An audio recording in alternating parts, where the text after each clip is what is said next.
Breaking news IAS Amoy Kumar చుట్టూ భూ కబ్జా కేసులు తిరుగుతున్నాయి. రంగారెడ్డి జిల్లా మహేశ్వరం మండలంలోని నాగారం భూదాన భూముల కేసును పోలీసులు మళ్లీ రీఓపెన్ చేయనున్నారు. సమగ్ర దర్యాప్తు జరిపి బాధ్యులైన అధికారులపై చట్టపరమైన చర్యలు తీసుకున్నారు. ప్రధానంగా అప్పటి రంగారెడ్డి జిల్లా కలెక్టర్ అమోయ్ కుమార్ పేరును ఎఫ్ఐఆర్లో చేర్చే అవకాశాలున్నాయి.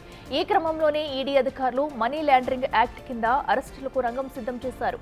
ఈ కేసుతో పాటు ఈడీకి అందిన 12 ఫిర్యాదుల ఆధారంగా స్థానిక పోలీస్ స్టేషన్లలో కేసులు నమోదు చేయనున్నారు.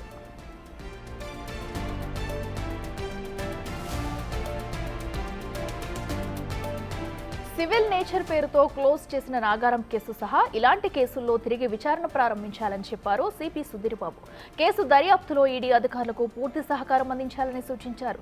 దీంతో 42 ఎకరాల 33 గుంటల భూదాన భూములకు సంబంధించిన కేసు రికార్డులను స్థానిక పోలీసులు మళ్లీ బయటకు తీస్తున్నారు. విచారణ జరపడంతో పాటు సంబంధిత అధికారులపై చట్టపరమైన చర్యలు తీసుకున్నారు. ఈ కేసును సివిల్ నేచర్ పేరిట గతేడాది మహేశ్వరం పోలీసులు క్లోజ్ చేశారు.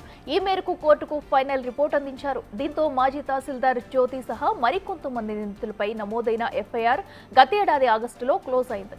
అయితే దీంట్లో అప్పటి కలెక్టర్ అమోయ్ కుమార్ పేరు ప్రస్తావనకు రాలేదు.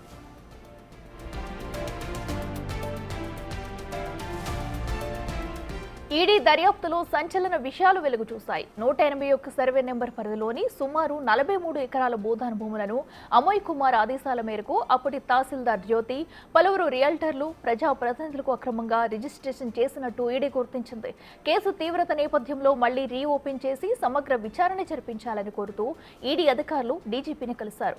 ఇలాంటివే గ్రేటర్ పరిధిలో మూసివేసిన మరికొన్ని కేసులను కూడా పరిశీలించాలని కోరారు. ఈడీకి అందిన 12 ఫిర్యాదులను కూడా స్థానిక పోలీసులు మళ్లీ సమీక్షిస్తున్నారు. నాగారం కేసుకు సంబంధించి గతంలో మహేశ్వరం పోలీసులు నమోదు చేసిన ఎఫ్ఐఆర్ ను పునఃపరిశీలించడంతో పాటు అమోయ్ కుమార్ పాత్రపై సమగ్ర దర్యాప్తు జరపనున్నారు.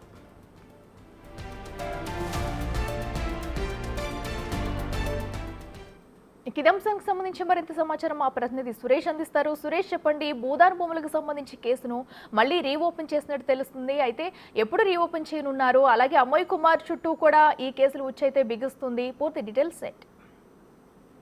ఈడీ దర్యాప్తులో అమయ్ కుమార్ ఇచ్చిన స్టేట్మెంట్ ఆధారంగా ఈడీ చాలా కీలకమైన ఆధారాలను సేకరించడం జరిగింది. ఆర్డీఓను కూడా విచారించిన అనంతరం డీజీపీని కలిసి ఆ కేసు ఎందుకు క్లోజ్ చేశారు, అప్పటి కలెక్టర్ గా ఉన్నటువంటి అమయ్ కుమార్ పై ఎందుకు చర్యలు తీసుకోలేదనే దానిపై వివరాలు అడిగి తెలుసుకున్నారు. ఈ కేసుకు సంబంధించి పూర్తి విచారణ కూడా జరిపించి మళ్ళీ ఆ రిపోర్ట్ ను అందించాలని చెప్పేసి కూడా ఈడీ అధికారులు డీజీపీని కోరడం జరిగింది. అందులో భాగంగానే మహేశ్వరం పోలీస్ స్టేషన్ లో నమోదైనటువంటి కేసును క్లోజ్ చేశారు కాబట్టి దాన్ని రీఓపెన్ చేసి ఇన్వెస్టిగేషన్ చేయాలి. ఎందుకంటే భూదాన్ భూములు, అదేవిధంగా ప్రభుత్వ భూములను కూడా ప్రైవేట్ వ్యక్తుల పేరు పైన రిజిస్ట్రేషన్ చేశారు కాబట్టి వీటికి సంబంధించిన సమగ్ర విచారణ జరిపించి ఆ రిపోర్ట్ ను అందించాలని చెప్పేసి ఈడీ కోరడం జరిగింది. ఈడీ కోరిన విధంగానే పోలీసులు మళ్ళీ రీఓపెన్ చేసి కేసు దర్యాప్తు చేస్తున్నారు. అప్పటి కలెక్టర్ గా పనిచేసిన అమయ్ కుమార్ అనేక అక్రమాలకు పాల్పడ్డారని చెప్పేసి కూడా పెద్ద ఎత్తున బాధితులు ఈడీ అధికారులకు ఫిర్యాదు చేయడం, అదేవిధంగా ఇప్పటి వరకు 12 ఫిర్యాదులు ఈడీ అధికారులకు అందాయి. అందులో 100 ఎకరాల ప్రభుత్వ భూమిని ప్రైవేటు వ్యక్తులకు చట్టంలో మార్పులు చేసి కొన్ని రికార్డ్స్ చేంజ్ చేసేసి వాటన్నిటిని కూడా ఇతరుల వ్యక్తిపై రిజిస్ట్రేషన్ చేశారని చెప్పేసి కూడా అభియోగాలు ఉన్నాయి. కాబట్టి వీటన్నిటికీ సంబంధించి ఈడీ ఒకవైపు విచారిస్తూనే ఈ కేసులు మిగతా ఇంకా భూదందాలకు సంబంధించి కావచ్చు, భూ మార్పిడికి సంబంధించిన కేసులకు సంబంధించి ఇంకెక్కడెక్కడ కేసులు నమోదయ్యాయో వాటికి సంబంధించి పూర్తి వివరాలు కూడా ఇవ్వాలని పోలీసులను అడిగారు. ఈ కేసులో విచారణ జరిపి మరికొంతమందిని కూడా విచారించే అవకాశం కనబడుతుంది. అదే విధంగా అమయ్ కుమార్ పేరు కూడా ఈ మహేశ్వరం పోలీస్ స్టేషన్ లో నమోదైనటువంటి కేసులో చేర్చి విచారించే అవకాశం కనబడుతుంది. మరింత మంది బాధితులు ఇచ్చిన సమాచారంతో పోలీసులు కూడా విచారణ జరుపుతారు. ఎందుకంటే భూదాన్ భూములే కాదు, ప్రభుత్వ భూములను కూడా రికార్డ్స్ మార్చేసి ప్రైవేటు వ్యక్తులకి కోట్ల విలువైన భూములను దారదత్తం చేశారు. దీని వెనకాల ఎవరెవరు ఉన్నారనే దానిపై ఈడీ లోతుగా దర్యాప్తు చేస్తుంది. దీంట్లో ఇన్వాల్వ్ అయినటువంటి ప్రజాప్రతినిధులను కూడా విచారించబోతున్నట్టు తెలుస్తుంది. అయితే సురేష్, అయితే ఇప్పటికే ఈడీ ఈ కేసులో అయితే విచారణ జరుపుతుంది. మరి ఇప్పటి వరకు జరిగిన విచారణలో సుమారు ఎంత శాతం మేర భూములు కబ్జాకు గురయ్యనేది కూడా ఏమన్నా తెలిసిందా? అలాగే అటు అమోయ్ కుమార్ తో పాటు ఇంకా దీని వెనక ఎవరెవరు ఉన్నారు, ఎవరి హస్తం ఉన్నది కూడా ఇప్పటి వరకు ఏమన్నా డీటెయిల్స్ బయటకు వచ్చాయా? నాగారం భూములకు సంబంధించే ఈడీ ఆ ఎఫ్ఐఆర్ ఆధారంగా దర్యాప్తు ప్రారంభించింది.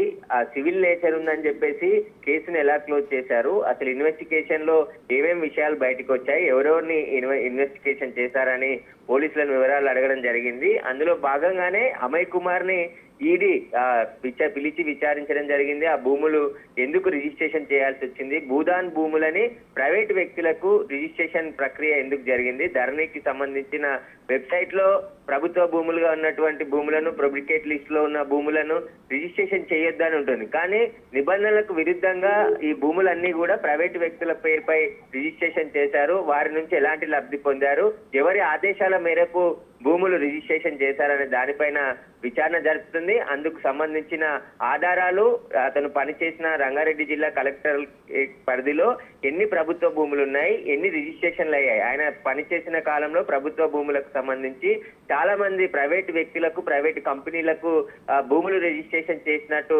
ఆరోపణలు ఉన్నాయి. కాబట్టి ఆ ఆరోపణలన్నిటిపైన ఈడీ లోతైన దర్యాప్తు ఒకవైపు కొనసాగిస్తున్నాయి. ఇటు పోలీసులు కూడా తెలంగాణకు సంబంధించిన డీజీపీని కలిసి పోలీసులు ఇన్వెస్టిగేషన్ చేయండి, గతంలో ఎక్కడెక్కడ కేసులు నమోదయ్యాయి, సిఐడి కూడా ఒక కేసును అమయ్ కుమార్ కి సంబంధించి రంగారెడ్డి జిల్లా కలెక్టరేట్ లో కొన్ని భూములు ధరణి ఆపరేటర్సే ఏదైతే సిస్టమ్ ఉంటుందో ఆ సిస్టమ్ లో కనబడకుండా మార్చివేశారని చెప్పేసి, రిజిస్ట్రేషన్లు జరిగాయని చెప్పేసి ఒక ఆదిబట్ల పోలీస్ స్టేషన్ లో కేసు నమోదు కావడం జరిగింది.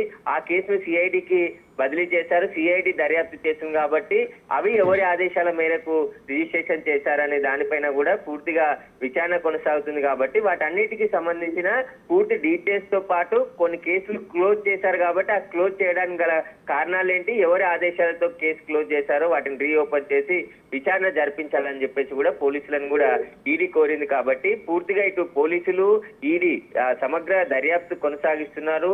ఎన్ని ప్రభుత్వ భూములు, ఎన్ని ఎకరాల భూమి ప్రైవేట్ వ్యక్తులకు రిజిస్ట్రేషన్ చేశారు, దీని వెనకాల ఎంత డబ్బులు చేతులు మారాయి, వీటన్నిటికి సంబంధించిన దర్యాప్తు కొనసాగుతుంది. ఈడీ ఇప్పుడు వీళ్ళు ఇచ్చిన సమాచారంతోనే ఫర్దర్ ఇన్వెస్టిగేషన్ ముందుకు వెళ్లే అవకాశం కనబడుతుంది. మరికొంతమందికి నోటీసులు ఇచ్చి విచారణకు కూడా పిలిచే అవకాశం కనబడుతుంది. అయితే సురేష్, మరి ఇప్పుడు కేసు రీఓపెన్ చేస్తున్న నేపథ్యంలో మరి అప్పటి అమయ్ కుమార్ నేతృత్వంలో అప్పుడు పనిచేసిన వారందరినీ కూడా ఇప్పుడు అదుపులోకి తీసుకుని విచారించే అవకాశం ఉందంటారు. అలాగే ఎఫ్ఐఆర్ కూడా నమోదు చేయబోతున్నట్టు కూడా మనకు సమాచారం అందుతుంది. మరి ఎఫ్ఐఆర్ లో ప్రధానంగా ఏ అంశాలను చేర్చుతారు, దీనికి సంబంధించిన డీటెయిల్స్? ఒక జిల్లా కలెక్టర్ గా పనిచేసినట్టు అమయ్ కుమార్, ఆయన నాలెడ్జ్ లో ఖచ్చితంగా ప్రభుత్వ భూముల రిజిస్ట్రేషన్ కావచ్చు, ధరణి ఆపరేటర్, ఎందుకంటే నేరుగా తహసీల్దారే రిజిస్ట్రేషన్ చేస్తాడు కాబట్టి భూములకు సంబంధించి పాస్బుక్లు కానీ, పట్టా పుస్తకాలు ఇవన్నీ రిలీజింగ్ సంబంధించి రెవెన్యూ అధికారుల పరిధిలోనే జరుగుతాయి. కలెక్టర్ నోటీసులోనే ప్రతి అంశం ఉంటుంది పెద్ద ఎత్తున, ఎందుకంటే 100 ఎకరాలు బదిలీ చేసే క్రమంలో కలెక్టర్ కి తెలియకుండా ఇవన్నీ జరగవు. కాబట్టి కలెక్టర్ ఆదేశాలతోనే రాత్రికి రాత్రి ఒక 59 జీవో, 58 జీవోలని అడ్డు పెట్టుకొని అనేక అక్రమాలకు పాల్పడ్డారు. ప్రభుత్వ భూమిని అక్కడ ఎవరు నివాసం ఉండకున్నా వారికి పేరు పైన 59, 58 జీవోలతోనే రిజిస్ట్రేషన్ చేశారనే ఆరోపణలు కూడా ఉన్నాయి. వీటన్నిటికి సంబంధించి విచారణ జరుగుతుంది. కాబట్టి ఈడీ ఇప్పుడు ఇన్వెస్టిగేషన్ చేస్తుంది. అదేవిధంగా మహేశ్వరం పోలీస్ స్టేషన్ లో నాగారం భూములకు సంబంధించి కేసు రీఓపెన్ చేసి అందులో అమయ్ కుమార్ పేరు కూడా చేర్చి విచారించాలని చెప్పేసి ఈడీ కోరింది. కాబట్టి ఇప్పుడు ఎందుకంటే రంగారెడ్డి జిల్లా కలెక్టర్ గా అమయ్ కుమార్ ఉన్నాడు, ఆయన కనుసన్నల్లోనే ఇవన్నీ జరిగాయి. కాబట్టి ఇప్పుడు వచ్చిన ఆధారాలను కూడా డీజీపీకి అందించినట్టు తెలుస్తుంది. వీరు 2 రోజుల పాటు విచారించారు అమయ్ కుమార్ ని. అమయ్ కుమార్ ఇచ్చిన స్టేట్మెంట్, ఆర్డీఓ ఇచ్చిన స్టేట్మెంట్, మరికొంతమంది తహసీల్దార్లు కూడా పాత్ర ఉంటుంది. కాబట్టి వారిని కూడా పిలిచి విచారించే అవకాశం కనబడుతుంది. విచారణలో పోలీసుల ఇన్వెస్టిగేషన్ ఒకవైపు జరిగితే ఇటు ఈడీ ఇన్వెస్టిగేషన్ మరోవైపు జరుగుతుంది. కాబట్టి అసలు మొత్తం ఎన్ని ఎకరాల ప్రభుత్వ భూమిని వీరు కొల్లగొట్టారు, ఎవరి ఆదేశాల మేరకు ఈ భూములన్నీ బదలాయింపు చేశారు, పబ్లికేట్ లిస్ట్ లో ఉన్న భూములను కూడా పూర్తిగా రిజిస్ట్రేషన్ చేశారని చెప్పేసి ఆరోపణలు ఉన్నాయి. కాబట్టి వీటన్నిటిపైన సమగ్రంగా పోలీసులు కూడా దర్యాప్తు చేయాలి. సివిల్ నేచర్ అంటే సివిల్ నేచర్ కి ప్రభుత్వ భూముల్ని పోలీసులు కూడా కాపాడాల్సిన బాధ్యత ఉంటుంది. దాంట్లో ఇన్వెస్టిగేషన్ చేసి పూర్తి ఆధారాలు కూడా సేకరించాలని చెప్పేసి కోరారు. కాబట్టి ఈడీకి కావాల్సిన ఇన్ఫర్మేషన్ కూడా పోలీసులను అడిగి తీసుకున్నట్టు తెలుస్తుంది. Right Suresh, thank you.